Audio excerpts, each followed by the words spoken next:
Now the serpent was more crafty than any beast of the field which Yahweh God had made. And he said to the woman, Indeed, has God said, You shall not eat from any tree of the garden? And the woman said to the serpent, From the fruit of the trees of the garden we may eat, but from the fruit of the tree which is in the midst of the garden, God said, You shall not eat from it, and you shall not touch it, lest you die. And the serpent said to the woman, You surely will not die. For God knows that in the day you eat from it your eyes will be opened, and you will be like God, knowing good and evil.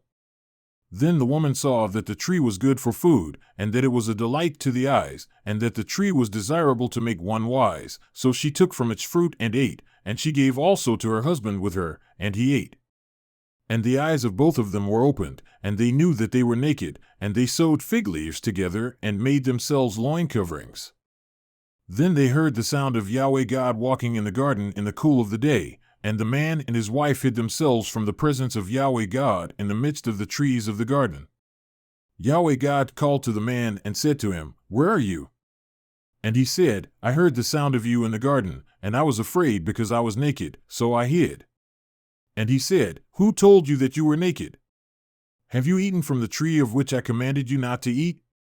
And the man said, The woman whom you gave to be with me, she gave to me from the tree, and I ate. Then Yahweh God said to the woman, What is this you have done? And the woman said, The serpent deceived me, and I ate. And Yahweh God said to the serpent, Because you have done this, cursed are you more than any of the cattle, and more than every beast of the field. On your belly you will go, and dust you will eat all the days of your life. And I will put enmity between you and the woman, and between your seed and her seed. He shall bruise you on the head, and you shall bruise him on the heel. To the woman he said, I will greatly multiply your pain and conception. In pain you will bear children. Your desire will be for your husband, and he will rule over you. Then to Adam he said, Because you have listened to the voice of your wife and have eaten from the tree about which I commanded you, saying, You shall not eat from it. Cursed is the ground because of you. In pain you will eat of it all the days of your life.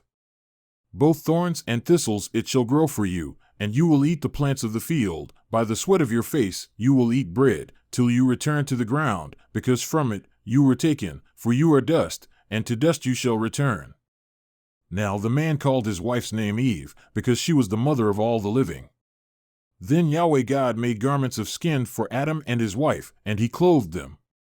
Then Yahweh God said, Behold, the man has become like one of us to know good and evil, and now, lest he send forth his hand and take also from the tree of life and eat and live forever, therefore Yahweh God sent him out from the Garden of Eden to cultivate the ground from which he was taken.